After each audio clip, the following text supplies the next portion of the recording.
आज हम long answer type question पढ़ते हैं ध्रुव स्वामिनी नाटक का। यानी ध्रुव स्वामिनी नाटक का उद्देश्य क्या है। जयशंकर प्रसाद जी ने ये नाटक लिखा है तो किन समस्याओं को उठाते हुए या किन बातों को उद्देश्य रखते हुए ये नाटक लिखा है। वैसे तो कोई भी काम निरुद्देश्य नहीं होता है। यहाँ तक कि कोई बच्चा रोता है, चिल्लाता है, चीखता है तो वो उसके पीछे भी कोई ना कोई कारण होता है, कोई ना कोई उद्देश्य रखता है। तो साहित्यकार होते हुए जयशंकर प्रसाद जी किस प्रकार से निरुद्देश्य रचना लिख सकते हैं। यानी इन्होंने भी किसी न किसी उद्देश्य को केंद्र बिंदु मानते हुए ये रचना लिखी है ध्रुव स्वामिनी नाटक के रूप में। तो सन 375 ईस्वी से 380 ईस्वी तक का कालक्रम इन्होंने लिया है और ऐसे समय में इन्होंने नाटक लिखा है जब भारत अंग्रेजों के गुलाम था।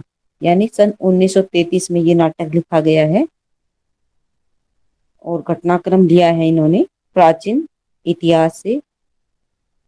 तो हम जानते हैं किन उद्देश्यों को पूर्ण करने के लिए या क्या सीख देने के लिए इन्होंने ये नाटक लिखा है। इस क्वेश्चन में हम पढ़ेंगे। कैसे भी पूछा जा सकता है आपसे, ध्रुव स्वामिनी नाटक का उद्देश्य बताएं या ध्रुव स्वामिनी नाटक का प्रतिपाद्य बताइए या फिर ध्रुव स्वामिनी नाटक में किन समस्याओं को उठाया गया है वर्णित कीजिए या फिर ध्रुव स्वामिनी नाटक की विषय वस्तु क्या है स्पष्ट कीजिए। किसी भी तरीके से पूछा जाए आपको इसका उत्तर यही लिखना है जो कि हम पढ़ रहे हैं। ध्रुव स्वामिनी एक उद्देश्यपूर्ण नाटक है जिसमें जयशंकर प्रसाद जी ने ऐतिहासिक कथानक लेते हुए अपने उद्देश्य को स्पष्ट किया है। यानी इसमें जो घटनाक्रम दिया है वो इतिहास में घटित हो चुका है।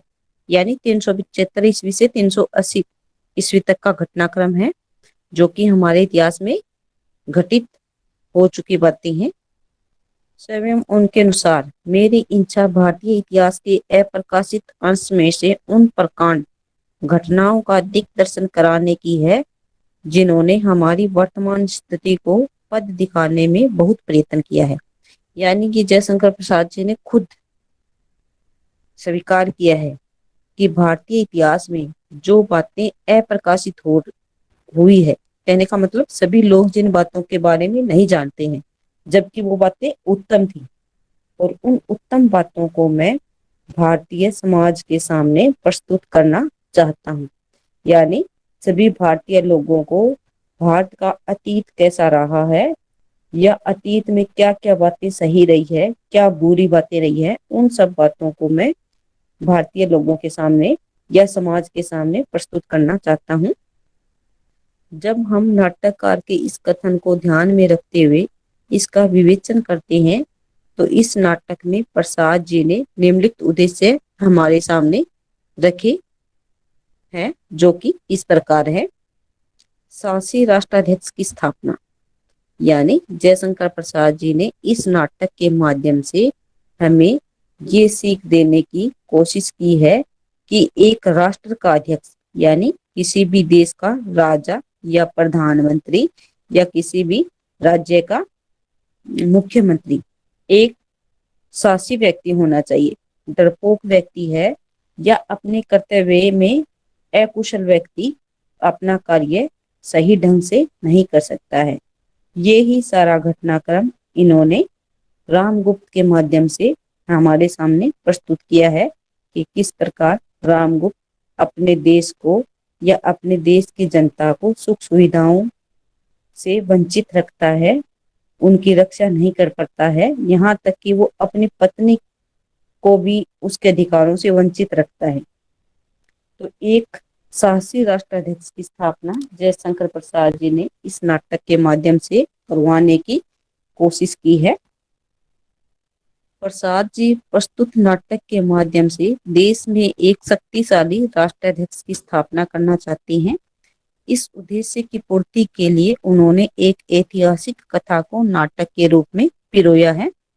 नाटककार जिस प्रकार इस कथा में कायर, मद्यप, बिलासी, योग्य व नीच शासक रामगुप्त को हटाकर चंद्रगुप्त जैसे साहसी, वीर तथा योग्य व्यक्ति के हाथ में देश की बागडोर सौंपता है, उसी प्रकार वह अपने समकालीन परिप्रेक्ष्य में अंग्रेजों के शासन को समाप्त कर चंद्रगुप्त के समान शक्तिशाली तथा वीर भारतीय राष्ट्राध्यक्ष की स्थापना करना चाहता है। क्योंकि ऐसे समय में लिखा गया है ना, सन 1933 में लिखा गया है, तो 1933 में भारत पर अंग्रेज शासन कर रहे थे और एक साहित्यकार होने के नाते जयशंकर प्रसाद जी ने विदेशी आक्रांताओं को या आक्रमणकारियों को यहाँ से दूर भगाने के लिए अपनी कलम के माध्यम से भारतीय लोगों को प्रेरित किया था। नाटककार की मान्यता है कि यदि हमारे देश के शासक चंद्रगुप्त जैसे होंगे तो सकरात जैसे विदेशी आक्रमणकारी हमारा कुछ भी नहीं बिगाड़ सकेंगे। तो इस प्रकार से शासी राष्ट्राध्यक्ष का होना अति आवश्यक है। नंबर 2 है नारी समस्या को उजागर करना,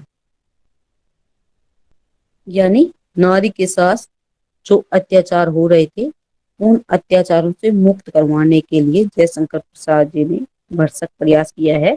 जैसे आपने इतिहास में पढ़ा भी होगा, सती प्रथा होती थी, विधवा पुनर्विवाह नहीं होता था, बाल विवाह कर दिया जाता था, नारी को घर की चार दीवारी तक ही सीमित रखा जाता था, उसको पढ़ने लिखने की कोई आजादी नहीं थी। तो इस प्रकार के जो अत्याचार नारी पर हो रहे थे, तो इन अत्याचारों को दूर करने के लिए जयशंकर प्रसाद जी ने ध्रुव स्वामिनी नाटक लिखने की कोशिश की थी। प्रस्तुत नाटक के माध्यम से लेखक ने तत्कालीन नारी समस्या को उजागर किया है। लेखक के अनुसार भारतीय समाज एक पुरुष प्रधान समाज है, जिसमें स्त्रियां अपनी सुरक्षा के लिए हमेशा पुरुषों पर आश्रित रहती हैं। पुरुष स्त्रियों को पशुओं से अधिक कुछ नहीं समझता, यानी जिस प्रकार से पशुओं पर अत्याचार करते हैं उसी प्रकार से नारी पर भी पुरुष है वो अपना वर्चस्व बनाए रखते हैं और उन पर मनमाना उनके साथ मनमाना व्यवहार करते हैं और मनमाना अत्याचार करते हैं। जैसा कि इसमें रामगुप्त ध्रुव स्वामिनी पर करता है और सकराज कोमा पर करता है। तो ये अत्याचार से मुक्त करवाने के लिए ही जयशंकर प्रसाद जी ने नाटक लिखा है। वह स्त्रियों पर तरह तरह से अत्याचार करता है और उनका मनमाना शोषण करता है। इस नाटक में लेखक ने रामगुप्त के द्वारा ध्रुव स्वामिनी तथा सकराज के द्वारा कोमा के प्रति किए गए अत्याचारों का विवरण देकर नारी समस्या को उठाया है, परंतु साथ ही लेखक ने ध्रुव स्वामिनी द्वारा अपनी रक्षा का भार स्वयं लेने की बात कहलाकर नारी उत्थान की प्रेरणा भी दी है। यानी कुछ तो नारी खुद अत्याचार सहन करने की शक्ति अपने हृदय में रखती है। यदि वो अत्याचार सहन करने की शक्ति ना रखी, यानी अत्याचार के विरुद्ध खड़ी हो जाए, तो बहुत सारे अत्याचार है वो अपने आप ही समाप्त हो सकते हैं। जैसा कि ध्रुव स्वामिनी ने विरोध करके अत्याचारों से वो मुक्त हुई है। लेखक के अनुसार यदि ध्रुव स्वामिनी की तरह आज की नारी अपनी रक्षा का भार स्वयं उठाने में सक्षम हो तो उसकी आधी से अधिक समस्याएं स्वयं ठीक हो सकती हैं। तो इस प्रकार से नारी समस्या को उठाने की इन्होंने कोशिश की है। नारी को अधिकार दिलवाने का उनका उद्देश्य रहा है, जैसे इन्होंने ध्रुव स्वामिनी को दिलवाया है। अगला है विवाह की समस्या, यानी अनमेल विवाह की समस्या इस नाटक में दर्शाई गई है। जैसे ध्रुव स्वामिनी और रामगुप्त का अनमेल विवाह हुआ है, उनकी इच्छा के विरुद्ध हुआ है, तो उसके परिणाम देखो कितने भयानक आए हैं। जैसे रामगुप्त को अपने जीवन से भी हाथ धोना पड़ गया है, उसके साथ साथ सकराज को भी मृत्यु के घाट उतरना पड़ा है। बहुत सारे सैनिक हैं, उनकी भी जीवन लीला समाप्त हो गई है। तो अनमेल विवाह के जो दुष्प्रभाव है वो जयशंकर प्रसाद जी ने दिखाने की कोशिश की है। लेखक ने इस नाटक के माध्यम से होने वाले विवाह के समय युवक युवती की आपसी सहमति न होने की समस्या को उठाया है। ध्रुव स्वामिनी का पिता सम्राट समुद्रगुप्त को वीर तथा शक्तिशाली जानकर उन्हें अपनी पुत्री को गुप्त कुल की वधू बनाने के लिए समर्पित समर्पित कर देता है। राजा समुद्रगुप्त ध्रुव स्वामिनी का विवाह अपने योग्य पुत्र चंद्रगुप्त से करना चाहते हैं, परंतु समुद्रगुप्त की मृत्यु के पश्चात परिस्थितियों में परिवर्तन आता है और महामंत्री शिखर स्वामी तथा रामगुप्त के छल कपट के कारण रामगुप्त न केवल राजा बन जाता है अपितु ध्रुव स्वामिनी से विवाह भी कर लेता है, परंतु वह ध्रुव स्वामिनी से प्रेम नहीं करता है तथा समय आने पर वह उसे सकराज को उपहार स्वरूप देने के लिए भी तैयार हो जाता है। इस बात का ध्रुव स्वामिनी कड़ा विरोध करती है और चंद्रगुप्त की सहायता से सकराज को मारकर अलग हो जाती है, साथ ही चंद्रगुप्त से विवाह कर लेती है। इस घटना के माध्यम से लेखक आधुनिक संदर्भ में यह बताना चाहता है कि माता पिता को अपने बच्चों का विवाह न तो छोटी उम्र में तय करना चाहिए और न ही उनकी इच्छा के विरुद्ध करना चाहिए, अन्यथा उसके परिणाम भयंकर हो सकते हैं। जैसे परिणाम रामगुप्त के लिए आए हैं भयंकर परिणाम, सकराज ने भी चाहा है तो उसके भी भयंकर परिणाम आए हैं। तो ये विवाह की समस्या से रूबरू करवाने का भी इनका उद्देश्य था। अगला है त्याग और उदारता की भावना को बल, यानी हम अपने जीवन में त्याग और उदार व्यक्तित्व अपनाकर, उदार दृष्टिकोण अपनाकर किसी भी व्यक्ति को अपने नियंत्रण में कर सकते हैं। यानी कुछ समय के लिए तो हम उपद्रव को या झगड़े को भी शांत कर सकते हैं, जैसा कि चंद्रगुप्त ने अपनी त्यागी प्रवृत्ति दिखा करके उदारता का परिचय देते हुए कुछ समय तो अपने कुल को कलह से बचाने का भरसक प्रयास किया है, लेकिन जब असहनीय हो जाता है तो उसका विरोध करना भी जरूरी हो जाता है, जैसा कि चंद्रगुप्त ने समय आने पर विरोध भी किया है और विरोध भी उसने अच्छे वाला किया है। यानी विरोध भी जो डिजर्व करता था वो उन बातों के लिए किया है। त्याग और उदारता की भावना को बल, इस नाटक के द्वारा लेखक लोगों को अपने में त्याग एवं उदारता की भावना को विकसित करने की प्रेरणा देता है। इस नाटक के अनुसार राजा समुद्रगुप्त ने अपने मरने से पूर्व अपने छोटे राजकुमार चंद्रगुप्त को राज्य का उत्तराधिकारी घोषित किया था, परंतु उसके मरने के पश्चात चंद्रगुप्त ने अपने बड़े भाई रामगुप्त, जिसे उसके पिता अयोग्य समझते थे, के लिए अपना राज्याधिकार इसलिए छोड़ दिया क्योंकि वह अपने ही घर में कलह नहीं करना चाहता था। इस घटना से चंद्रगुप्त के त्याग और उसकी उदारता का परिचय मिलता है। लेखक यही भावना समाज में भी भरना चाहते हैं, यानी अपने पास यदि कुछ ज्यादा वस्तु है तो उसमें से थोड़ी वस्तु हम दूसरे को दे करके उसको भी शांत कर सकते हैं या उसकी भी आवश्यकताओं को पूर्ण कर सकते हैं। उदारता का परिचय इस प्रकार से दे सकते हैं। अगला है प्रेम भावना का विस्तार, यानी प्रेम एक ऐसी वस्तु है जिसके कारण ही एक व्यक्ति दूसरे व्यक्ति के साथ मिलजुल करके रह सकता है। और जैसा कि इस नाटक में ध्रुव स्वामिनी और चंद्रगुप्त का प्रेम दिखाई दे रहा है, तो इसके कारण ही यानी प्रेम के कारण ही चंद्रगुप्त ध्रुव स्वामिनी को अत्याचार से मुक्त करवाता है और अपने राज्य को विदेशी आक्रांता के हाथ में जाने से रोक लेता है। लेखक इस नाटक के माध्यम से लोगों में प्रेम भावना का विस्तार करना चाहता है। लेखक के अनुसार मनुष्य का जीवन बहुत छोटा होता है तथा उसमें भी युवावस्था तो और भी छोटी होती है। जैसे कोमा ने एक गीत गाया है ना, यौवन तेरी चंचल छाया, इसमें बैठ घूंट भर पी लूं जो रस तू हलाया। اور اس میں یہ بھی کہا ہے کہ پل بھر رکنے والے پتی کو بتا تو کہاں سے آیا، یعنی یوونا ہے وہ کچھ سمے کے لیے رہنے والی ہے، تو جیون چھوٹا ہے اور اس میں یواوستھا ہے وہ اور بھی چھوٹی ہوتی ہے۔ ایسا لیکھک کے انوسار منوشیہ کا یہ چھوٹا سا جیون پریم میں ہونا چاہیے، ساتھ ہی یواوستھا میں تو یہ اور بھی ادھک پرکٹ ہونا چاہیے۔ لیکھک نے اپنے اس منتویہ کو اپنے کالپنک پاتر کوما کے دوارا پرکٹ کیا ہے۔ یہاں یہ بات بتا دینا بھی آوشک ہے کہ جہاں لیکھک نے منوشیہ کے ہردے میں پریم کے بھاؤں کا وستار کرنے کی پریرنا دی ہے، وہیں منوشیہ کی ولاسیتا کا گھور ورودھ بھی کیا ہے۔ یعنی پریم کرنا تو اچھی بات ہے، لیکن پریم میں پاگل ہونا وہ اتیہدک بری بات ہے، جیسا کہ سکراج دکھا رہا ہے۔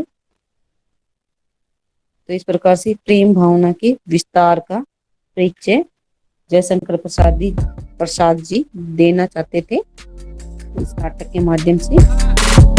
اگلا ہے اتیاچار ایوم دشپروتوں کی سماپتی، یعنی سماج میں جو ویکتی اتیاچار کرتے ہیں یا برائیوں سے پریپورن ہوتے ہیں ان کا کس پرکار سے صفایا کیا جا سکتا ہے۔ ناٹک کے مادھیم سے جے شنکر پرساد جی نے سکراج کا اور رام گپت کا، جو کہ کٹل بدھی والے ہے، شرابی ہے، اپنے کاریہ میں نپن نہیں ہے، اس کے ساتھ ساتھ شکھر سوامی وہ بھی षड्यंत्रकारी ہے، تو ان لوگوں کا کیسے صفایا کروایا گیا ہے ناٹک کے مادھیم سے۔ اس ناٹک کا ایک ادیشیہ یہ بھی ہے کہ لیکھک اس ناٹک کے مادھیم سے تتکالین بھارتی سماج میں پھیلے ہوئے اتیاچاروں ایوم دشپروتوں کی سماپتی کرنا چاہتا ہے۔ اس ناٹک میں لیکھک نے سکراج، رام گپت ایوم شکھر سوامی کے اتیاچاروں ایوم برائیوں کو چندر گپت دوارا سماپت کروا کر ایک شانتی پریہ سماج کی استھاپنا پر بل دیا ہے۔ وہ ورتمان بھارتی سماج کو ایک ایسے سماج کے روپ میں دیکھنا چاہتے ہیں جس میں بھائی کا بھائی کے پرتی پریم ہو تथा سماج میں کوئی کسی پر اتیاچار نہ کرے۔ اگلا ہے پراچین اتہاس کی جانکاری، یعنی اس ناٹک کے مادھیم سے انہوں نے پراچین اتہاس کیسا گورمئی رہا ہے، ناری کو کس پرکار سے ادھیکاروں سے ونچت رکھا جاتا تھا، اور کچھ ایک مہاپروش یا کچھ ایک یوک ایسے تھے جو ناری کو ادھیکار دلوانے میں اپنے پرانوں کی بازی لگانے کے لیے بھی تیار ہو جاتے تھے۔ تو اتہاس کیسا رہا ہے بھارت کا، وہ جانکاری بھی جے شنکر پرساد جی اس ناٹک کے مادھیم سے دینا چاہتے ہیں۔ اس ناٹک کے انیہ سبھی ادیشوں کے ساتھ لیکھک کا یہ بھی پرمکھ ادیشیہ ہے کہ وہ اس کے مادھیم سے بھارت واسیوں کو اپنے پراچین اتہاس کی جانکاری دینا چاہتا ہے۔